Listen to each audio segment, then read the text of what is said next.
എല്ലാ പ്രിയ വിദ്യാർത്ഥികൾക്കും പുതിയ വീഡിയോയിലേക്ക് സ്വാഗതം. Calicut university fifth semester exam valuation camp അങ്ങനെ നവംബർ മാസം 24 ഇന്നലെ മുതൽ വാല്യുവേഷൻ ക്യാമ്പ് തുടങ്ങിയിരിക്കുകയാണ്.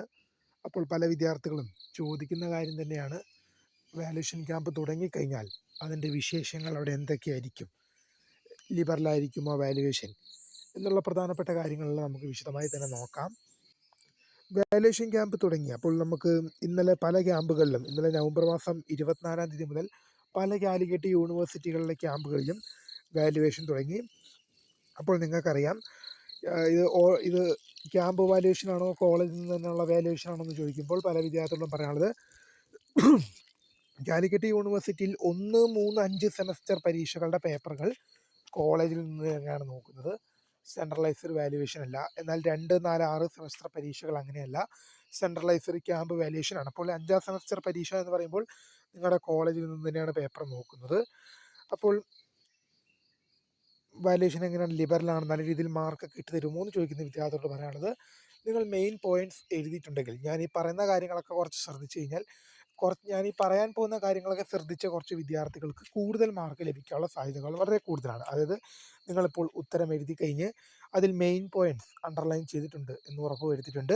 അത് അണ്ടർലൈൻസ് ഇപ്പം നിങ്ങൾ ഒരു വലിയ പാരഗ്രാഫിലൊക്കെ ഉത്തരം എഴുതുമ്പോൾ അധ്യാപകർക്ക് അത് ഫുൾ പാരഗ്രാഫ്, ഒരുപാട് കുട്ടികളുടെയൊക്കെ ഫുള്ള് വായിക്കാൻ ബുദ്ധിമുട്ടുണ്ട്. അതുകൊണ്ട് തന്നെ നിങ്ങൾ എഴുതുമ്പോൾ തന്നെ മെയിൻ പോയിന്റ്സ് ഒക്കെ കൃത്യമായ രീതിയിൽ അണ്ടർലൈൻ ചെയ്യുക.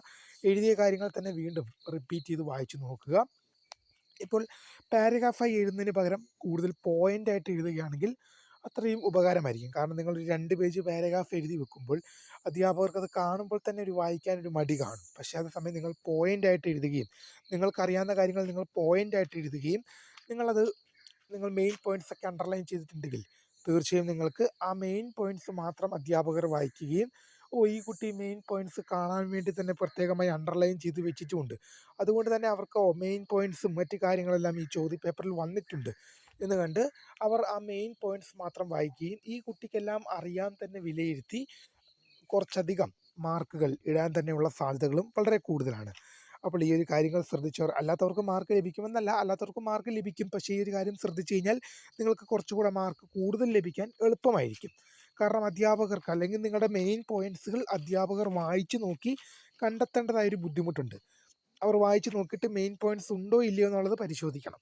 ഇതിപ്പോൾ നിങ്ങൾ മെയിൻ പോയിന്റ്സ് അടിവര ഇട്ട് വെച്ച് കഴിഞ്ഞാൽ അവർക്ക് എന്ത് ചെയ്താൽ മതി, ആ അടിവര ഇട്ടത് കാണുമ്പോൾ അവർ പ്രത്യേകമായി അത് നോക്കുകയും മെയിൻ പോയിന്റ്സ് അവർക്ക് പെട്ടെന്ന് കണ്ടെത്തുകയും മാർക്ക് അങ്ങനെയുള്ള സ്ഥിതിയിൽ കൂടുതൽ മാർക്ക് കിട്ടാനുള്ള സാധ്യതകൾ വളരെ കൂടുതലാണെന്നുള്ളത് അത് നമുക്ക് തള്ളിക്കളയാനാവില്ല.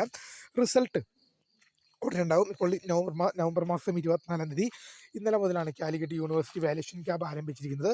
ഒരു 1 വീക്ക് ഒക്കെ വാല്യുവേഷൻ ക്യാമ്പ് എന്തായാലും ഉണ്ടാകും. അതിനുശേഷം ഒരു ഡിസംബർ മാസം 10-നുള്ളിൽ തന്നെ നിങ്ങളുടെ റിസൾട്ടും എന്തായാലും വരുമെന്ന് തന്നെ ഉറപ്പാണ്.